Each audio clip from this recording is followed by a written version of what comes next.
Hello, everyone. Thank you for tuning in for another episode of Thoughts from the Shower. I'm Coach D, and I have a special guest today.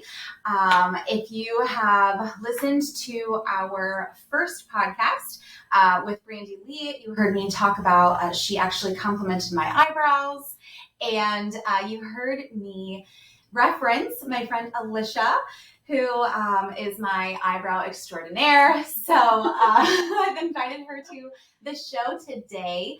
We are going to talk all things, and today our topic is going to be on augmentation and some reconstructive type surgeries, and how Alicia and I met. So first, hello, welcome to Thoughts from the Shower. I'm so excited. And so you and I was trying to think about how in the world we actually even connected. You just said that like 5 seconds ago, and I'm like, how did we meet? I don't think I remember. Yeah.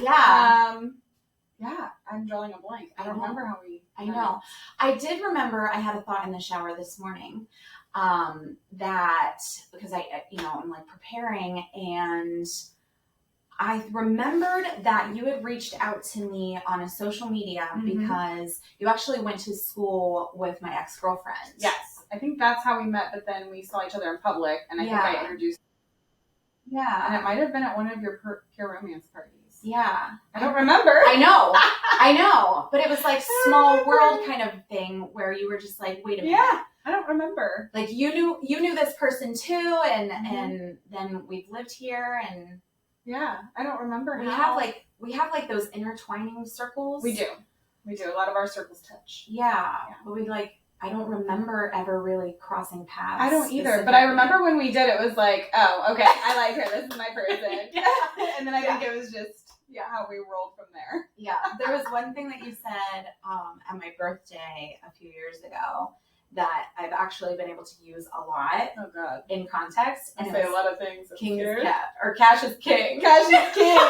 Cash is king. Yes, cash is king. Somebody said the other day, "Well, I don't even carry cash," and it was an older guy. Yes. At the gym. Like I think he's in his late 50s. I mean, like older than us, usually right? People that say it. And no, he said, "I don't have cash," and I was like, "Cash is king." Cash is king. And he was like, "You know what? You're right."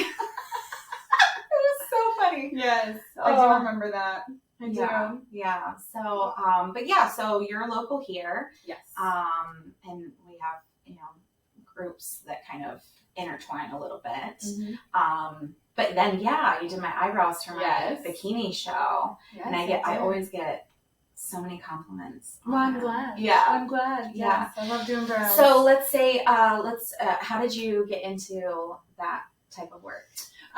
So as we all know, like when COVID happened, it like shut down everything. And I work in dentistry full time. So I'm in EFDA. So what I do is I put fillings in people's teeth all day. Like that's the easiest way to remember what I do. Okay.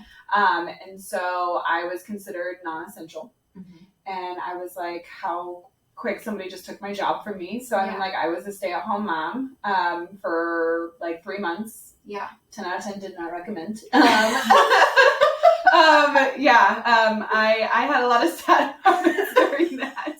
I also had to be my own school teacher for a while with my kids on top of that, and I don't know how people were doing that and working. Right. I was at home and like I wanted to cry. Like it was awful because I had one kid that was kind of just being put on a 504 plan at the time, and we hadn't finished that and buttoned that up for him. Yeah. And then I have another child that was in kindergarten, so she couldn't even read the material. And so that was kind of hard. But when that happened, I was like, I want to be a little bit more in control of my time and like what I do. Yeah. And I also did love at the same time, like the flexibility that I had with my kids. So I was like, I kind of want to do something for me. So as soon as the gates opened, I started learning how to do microblading and permanent tattooing for eyebrows and makeup. And I was like, this is something where I'm in control now. Yeah. It still would have been considered non-essential, but at the same time, like, it was mine and nobody could take it from me. So I just rolled with it. And then I like to be hands-on with my work. I mean, I do complete cosmetic rehabs with teeth. So I mean, what's the difference of going up to the brows and the rest of the face? So it works out well. Whole face. Yes. Whole face. Whole face. We do. which also kind of leads into, why I'm all about, anything that enhances you and makes you feel better. Yeah. I'm all about it. So yeah. Cool. All right. Well, I'm going to pull up my questions. Uh-oh. I know. I do try to give my guests like a little idea of the things that I'm going to ask, but... And I read them at like 9 o'clock this morning. Yeah, it's totally fine. It's totally fine. So as you know now, right, my show is Thoughts from the Shower, and it came about because I've realized over time, right, there was one time a guy at the gym was talking to me about podcasting, and I thought, I'm going to do a podcast. Like, this was literally 2 years ago. And I was like, I really want to do a podcast. I want to like just put things out there. And he said, well, what are you going to do your podcast on? And it stopped me dead in my tracks. It really did. And I thought and I wear 19 different hats on any given day. And I thought, like, what the heck am I going to do my podcast on? Because, what's my platform? And so I sat on it literally now almost for 2 years because, last year was my bikini year, and starting anything new was just a disaster. So then I came into this year and I thought, I had this thought in the shower, and I'm like, oh my gosh, I'm just going to call it Thoughts in the Shower. And that'll just like open it up and I can talk about whatever I want. I feel like that's where I think of most things. Yeah. It's like me time. It is. It's me time. It's the only quiet time. Yes, it is. Right? Well, let me ask you this. It's totally off the topic. But, it's on topic, but not anything that I thought. In the car. Yes. Do you listen to music, podcasts, audiobooks when you're alone? When I'm alone, it depends on the day. So if I've had like a really long day at work, I will literally drive home in complete silence and just be in my own thoughts. And then I even sometimes sit in the driveway like a total weirdo, and I don't go in the house like that. I have to just sit there for a minute, and my husband will text me and be like, are you coming in the house? I'm like, yeah, I'm coming.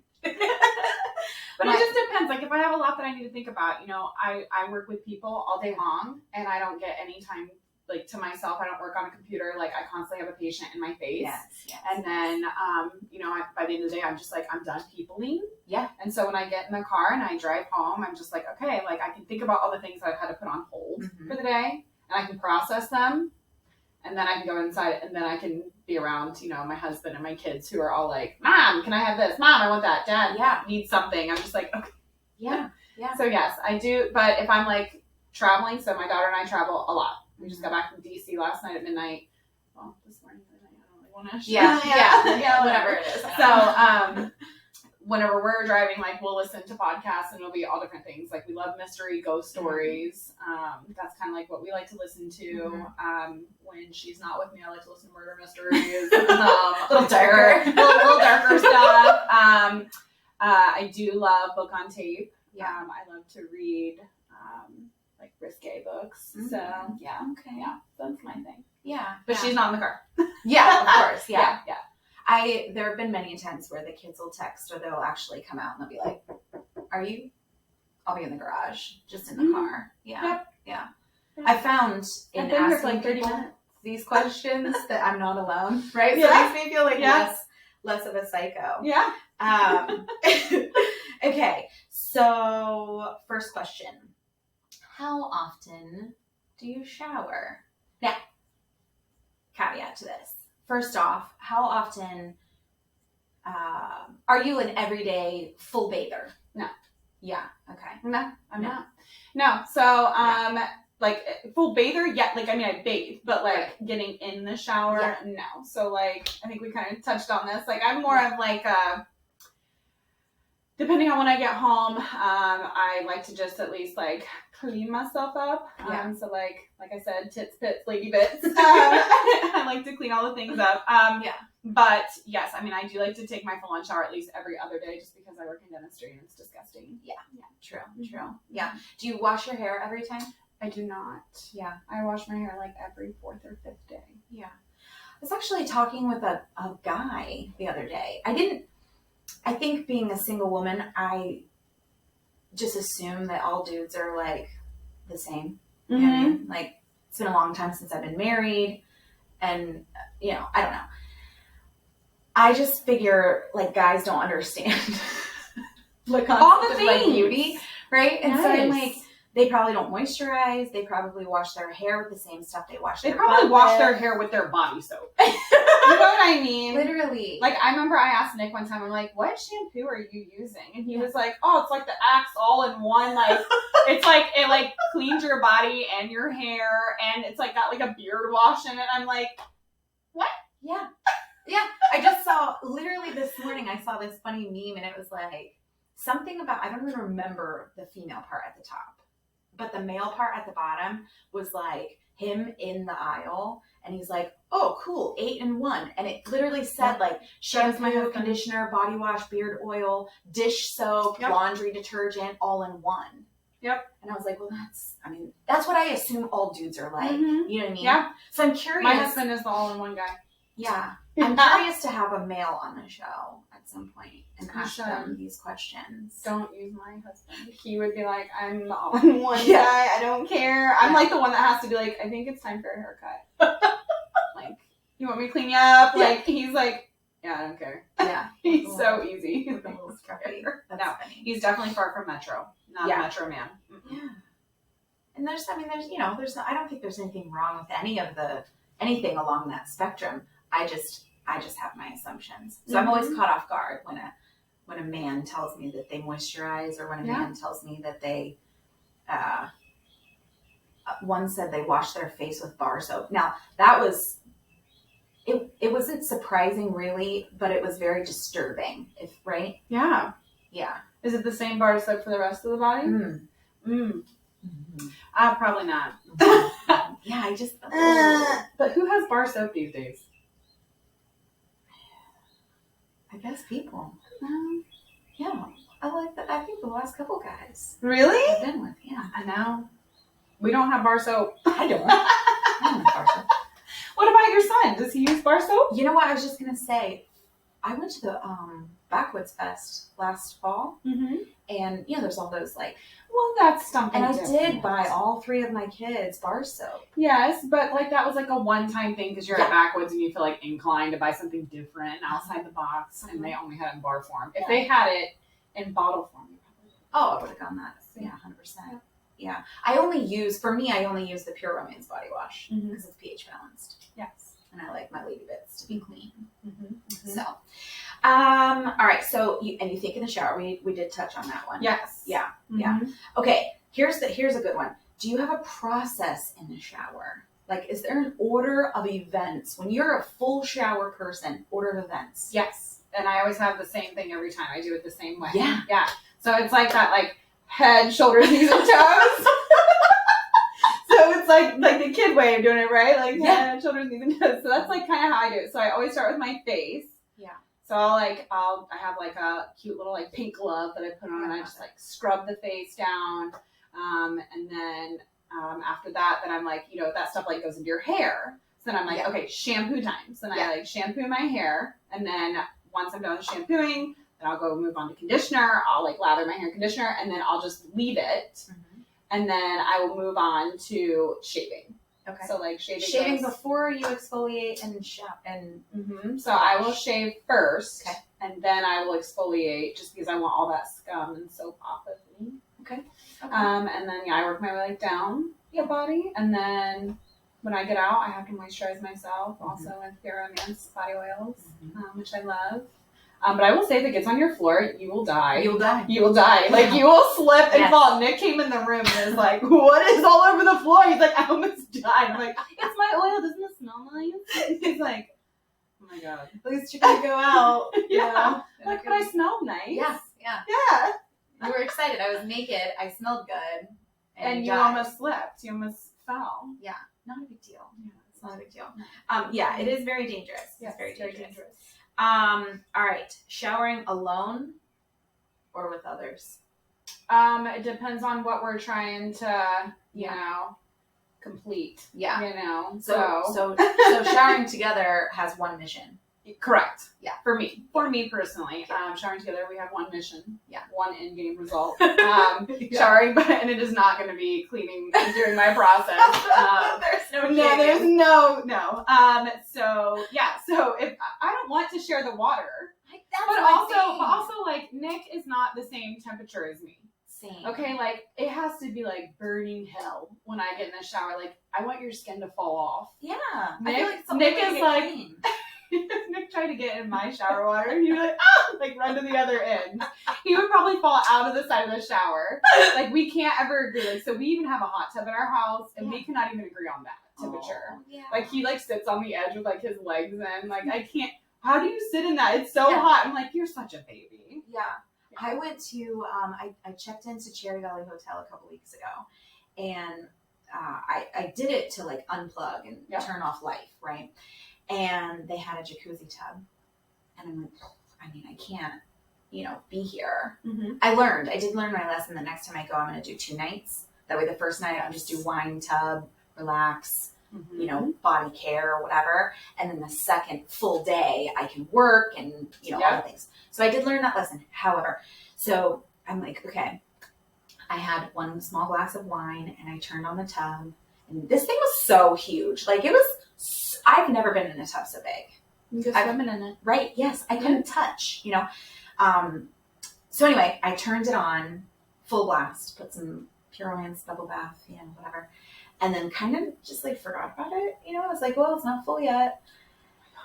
And I put my foot in, and I actually thought I was in hell. Like, it was so hot.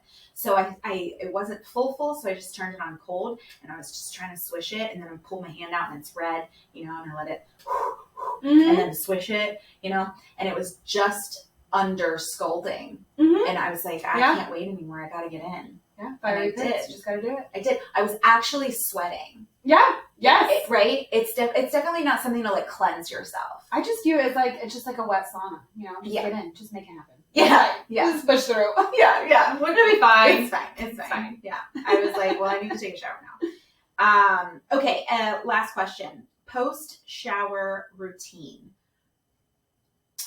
Post-shower routine, I have, like, my little fuzzy hair wrap towel. If it's not available, like, I will throw a fit. Yeah. They must be available, or else my hair will be staticky and weird. And like I said, I only wash it, like, every 4 to 5 days. That would be perfect. So I like to get out, and then I put that on my hair, and then I do all the face things. Okay. So, like, I'll put on my moisturizer, and then I will use your oils all over me, and then make sure it's on a rug so Nick doesn't fall and break his neck. Yeah. And then I'll brush my teeth. I'll do, like, all the things, like touch up my eyebrows, just all those things. Oh, and I also love those little under the eye things. You do? If I'm feeling really fancy. Yeah, because I get under eye puffiness. And I do too. I've noticed. Legs and tired. I'm seeing a lot of aging happening, and I've only just started. Once I turned 40. I started skincare. Mm-hmm. So, I mean, why not? All the 9-year-olds are doing it now. Right, yeah. So my child told me how to do skincare. No, I've learned from my daughter a lot of the things. And so, yeah, when she's done with something, I'll be like, or she'll try something. She has, like, anti-aging thing. She's freaking 19. Yes. And I'm like, okay, can I just have that? Like, just they all have, like, porcelain faces. She's gorgeous. Yeah. I did my makeup next to her. I was just telling somebody yesterday.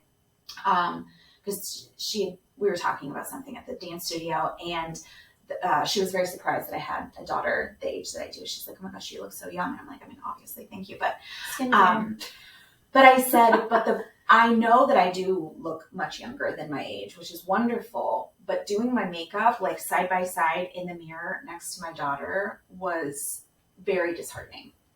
Because she's so supple and young and, porcelain. My mom calls those pretty people. She says anybody under 30, they're just the pretty people. Yeah.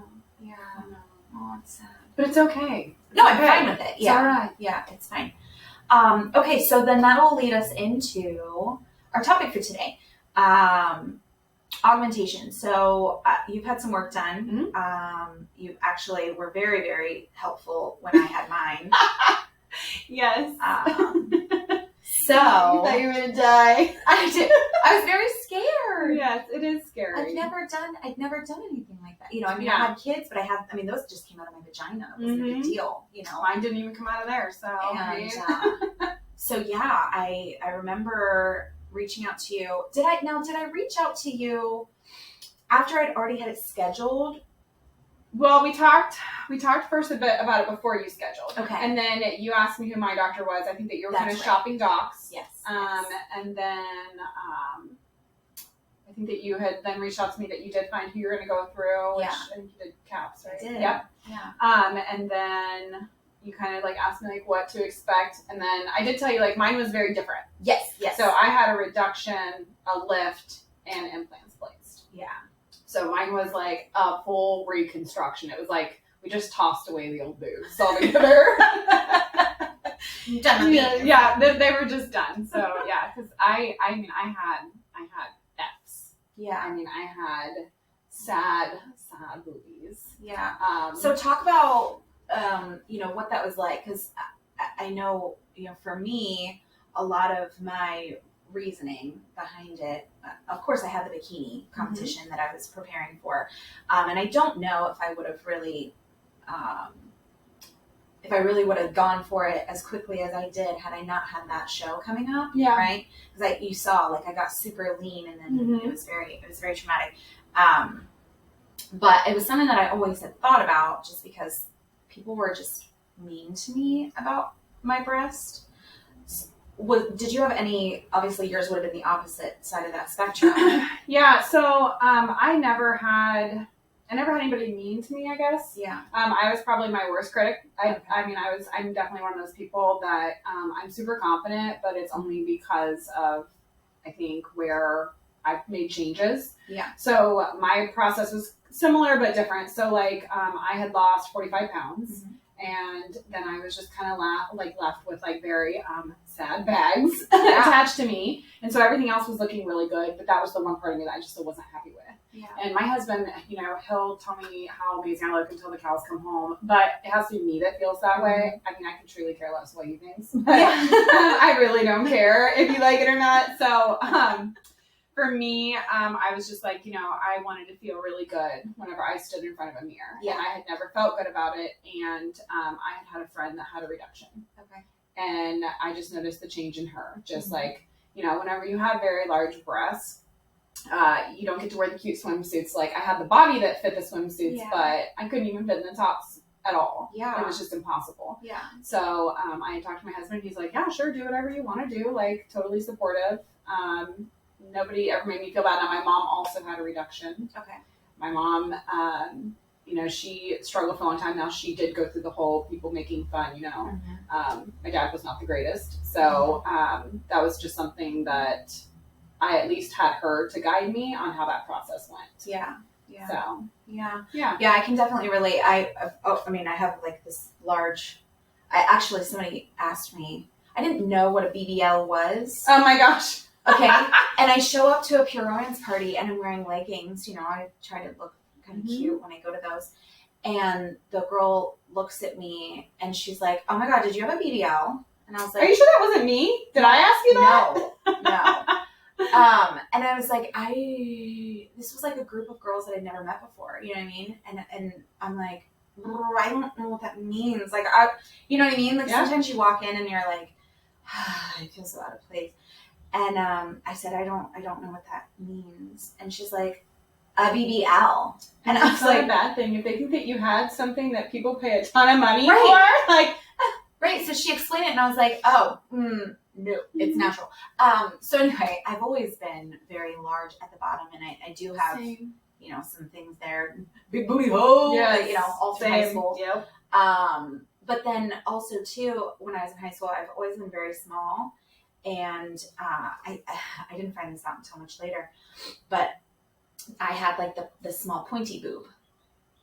Small pointy boob. Right? Where they're like when you're just hitting puberty. Mm-hmm. Maybe. Oh my God, like just peeking. Like a little butt. Oh, you had butts. You had anthills? Uh-huh. Yeah. Yeah. And so there were things like, people in my immediate family would say things. I had a best friend in school say, why are you wearing a bra? You don't even need a bra. And, I just remember like, well, my mom said that I need to have one. She was jealous of your body, that's fine. And then I found out much later in high school that the guys, and I don't remember, they made some sort of like sign with their hand or whatever. And eventually I found out that it was like that was their sign for like my boobs. And it was like, oh, so behind my back this whole time, like you guys have been like mocking. You know what I mean? Like it's kind of like a joke amongst all these guys. And I was like, well, that's horrible. And then, you know, when I got pregnant with the kiddos, they got bigger, right? Yes. Right? They gain weight, and it's like, oh yeah, they're so nice. And then you lose weight, and it's like, yeah. So I called them, well, you know, I've been called ape tits before, and I've been with people in my dating life that they're like, oh no, they're fine. Like whatever, I don't, you know, it's great. But for me, it was the same. Like I just look in the mirror, and I remember doing the consultation with Dr. Angelos at CAPS, and you know, I was so scared, right? Mm-hmm. And he was so kind, and I was like literally just crying, like literally sitting there crying because I had done all this work on my body. You know, I mean, I can build abs, I can lift my booty, I can, you know, lose all this weight, create these huge biceps. You know, you can literally do anything, but I couldn't make boobs. You can't make boobs. And I was just so distraught, but I was terrified. I'm like, this is the only way I can do this. Mm-hmm. Oh, yeah. It was kind of the same for me. Yeah. I mean, like, that's the one part that I couldn't fix. Like, I couldn't do it. And, like, it's funny where you're, like, I was getting mine looked at, and, like, they're called, like, budding. Like, so, like, what was my term? Were they just, like, flapjacks? Like, what the heck?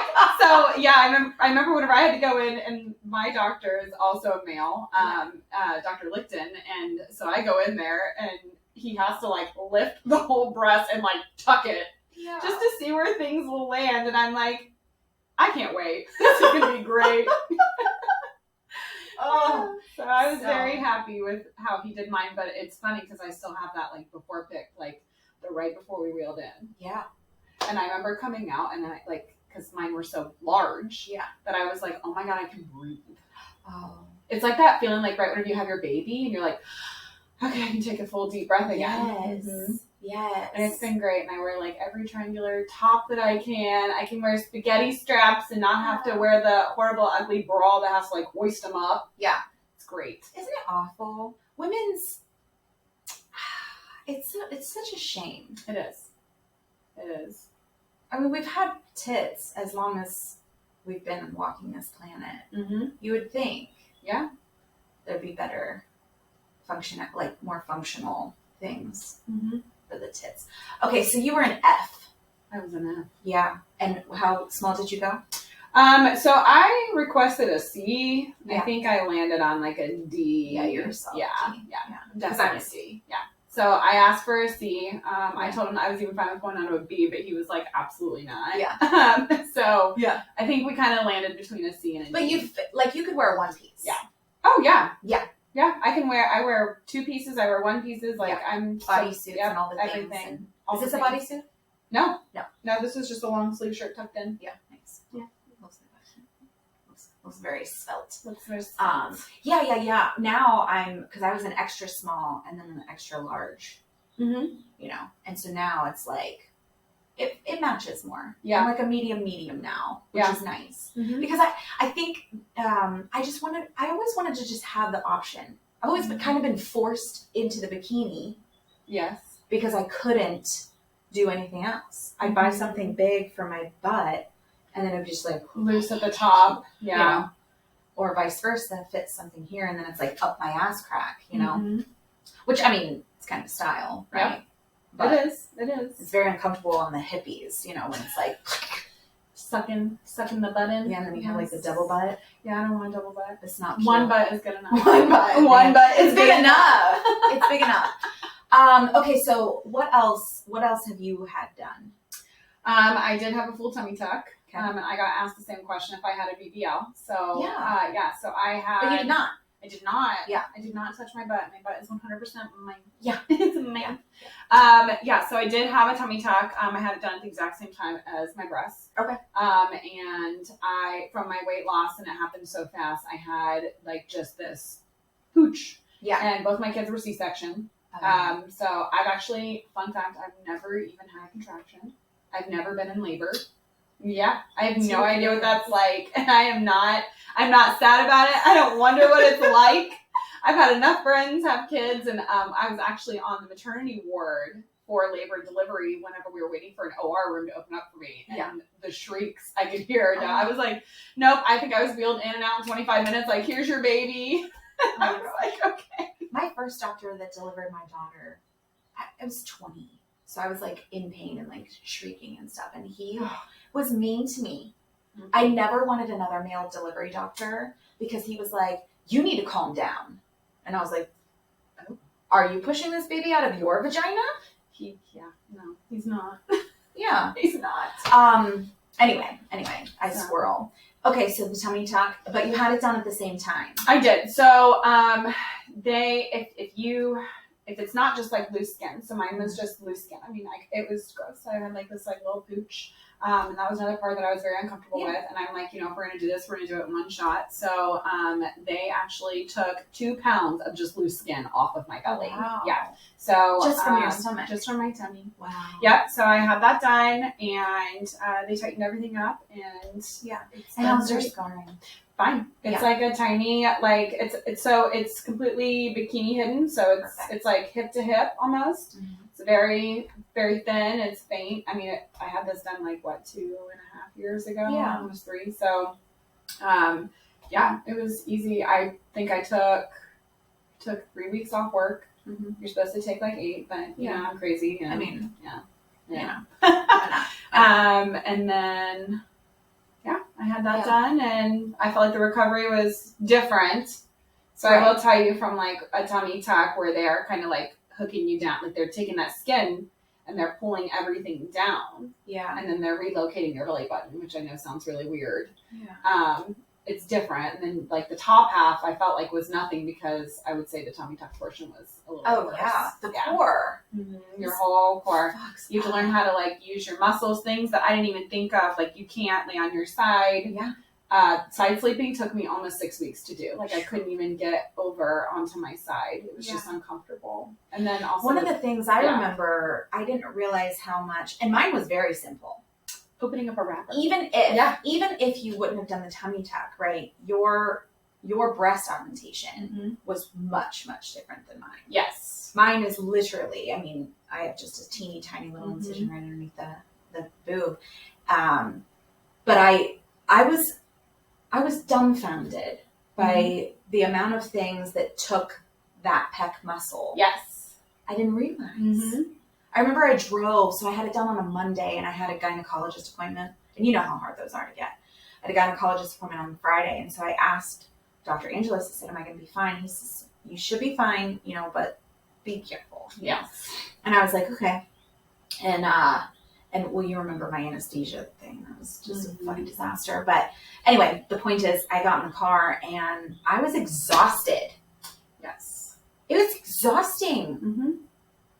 Yeah, I mean, but anytime that you have that done, you got to think about like the blood loss, the oxygen they're giving you, the drugs from anesthesia, like, and then just like your body is healing, like your body is absorbing every little bit of energy from you to heal. And like my doctor told me this in advance. He was like, you walking from like your house to your car is going to be awful. So like every day I'd have to get up every like hour, and I'd have to just like walk in circles in my house for 10 minutes, and I'd be like, and then passed out. And then taking a shower felt like an entire mission. Yeah. Like it was awful. I was terrified to shower by myself. Yeah. It's like scary. I had a shower chair, and then I was like, I don't want this. And I was like, I don't want this. And Nick was like, okay. He's like, so I'll just stand here. So he just stood outside of the shower, just like arms crossed, like waiting for me. Like, are you done? I'm like, yeah. I'm like, but I haven't even started washing my hair, and I'm tired. I would wait for the kids to get home. I'm like, can you not go to practice? Because I need to shower. Mm-hmm. But I don't shower that often. I would do it all 100% again. So, a lot of people, they're weird about talking about this. I know a lot of people that have had it done. It's not something I think they feel comfortable like telling other people. Yeah. But I don't want anybody to think that I was just like perfectly built. And people have asked me like if I've told my kids. 100%. I have told my children, because I don't want if one day my daughter comes to me and she's not feeling 100% herself and she wants to make changes to how she's feeling about her body in the future when she has kids and she's a whole adult like me. Yeah. I want her to feel comfortable, and I will tell you, my mom backed me the entire way too. Yeah. You know, and because of my mom's reassurance and that she was like, you know, I understand why you feel this way. And she backed me. I think it gave me like a lot more confidence in what I was doing. Yeah. And not it wasn't, it. You didn't necessarily, you weren't like one of those, yeah, I'm not doing like face, nose jobs. No, because I just want to be perfect. You had done a lot of work on yourself. I had done a lot of work. Honestly, insurance would have paid for my reduction 100%, but because I slipped implants in, they will not, which is fine. But whenever you have a reduction, when your breasts are that large, you only get to keep the upper half of the breast. And so I would have been completely flat and just kind of having very like small, but still very loose breast tissue. Okay. So I wanted, right. Yeah. And like, so that's fine. Like if that's all that you're looking for, but like, I'm still young. I'm in my early 30s. Yeah. And I still wanted to feel like really confident about that. So, you know, whenever they put the implant in, it gives you that upper pole fullness. So that way I wouldn't have just, you know, nothing. Yeah. I didn't want to feel that way. Yeah. Because I don't think I would have been very happy with it. No. Not at all. No. Hindsight, I wish I would have done like just a smidgy bit bigger. Yeah. Right? Just maybe a smidgy bit. Just because I was very lean when I got them put in. Yeah. And now I'm kind of like a better, more normal size. But yeah, very, very pleased. Very pleased in general. Yeah. Okay. So let's, if somebody locally, you know, was listening to you and wanted to get some things, like maybe their eyebrows or makeup or anything from you, how can they find you? Well, they can probably scour your Facebook, first of all. But I mean, they can also find mine. I'm literally the only Alicia Warblow out there. Perfect. So I have searched myself. There's nobody else. My husband's great last name. Yeah. So, yeah. I mean, I'm out there. So good. So anything else that you can think of about your surgeries or? No. I mean, honestly, I would say that if somebody was interested in doing that, you know, I'm an open book, even if you don't have questions about eyebrows or whatnot. If you have questions about how the process works, or maybe you're feeling like it's something that you're interested in. I mean, I don't make anything off of sharing, but I mean, I mean, I think that women that feel confident is the most beautiful thing. So, you know, if anybody had questions or they were unsure about something, they can always ask me. I'm an open book. You've known me long enough to know that, like, well, and just the resources that you were able to give to me. Oh my gosh, yes, I think I brought you like a whole entire bag because you were like, I'm dying over here. I didn't know what to do. So I researched it for a good year while I was trying to lose the weight because I was like, this is my gift to me. Once I get to that goal weight, like this is going to be my gift to me. And so I think that it kept me on track. And then I had researched it so much to where like I was in mommy makeover groups and, you know, talking to other people that I knew about their experiences, like what do you wish that you would have thought about and had? And so I was like on it, like the teas, like the ointments, the lotions, the things at home that they may have needed, just like things that if I think back and I think about like what my doctor told me in advance and like the pre-op stuff, they didn't touch on half the things that I experienced. So like that would have been really scared. Like I would have been very scared going into that and not knowing those things. So I was very fortunate to have a friend that had been through, and I do have other women that I, you know, was kind of asking general questions of, but as far as like you could have been my fucking doctor. You know what I mean? Like just you were just like your thing. Here's all the things that you need before, during, and after. It was wonderful. Well, because the bra that they send you home in is so uncomfortable. And then I'm like, oh no, girl, like just get one of those Amazon zip ups, like you're good to go, and it won't put like they don't put pressure on the incisions, like all the things. So like, but it was other people that put that information out there for me to find, because I wanted to know what I was going to be experiencing. I don't like to be blindsided. I don't like emergency situations. So I was like, I just need to know all the things before I like roll right into this. So I felt really confident on my surgery. Like we are going to be good. We've got this. And that was perfect because I'm super lazy and I'm just like, I mean, I guess we're just doing this. I did all the research for you. It's fine. It's fine. Yeah. Well, thank you so much for being willing to. Thanks for having me. Come on here. Okay, so that's another episode, Thoughts from the Shower. I'm Coach D. You can find me on Facebook at Coach D One Stop. I'm on Instagram, PR_Coach D, and my YouTube at Coach D One Stop, where you will be able to find the visual recording if you are not currently watching it. You can find us on Spotify and iTunes. Thank you so much for watching. If you have any questions, if you would like to connect with myself or Alicia, just post those in the comments below or find us on social media. Thanks so much. Bye.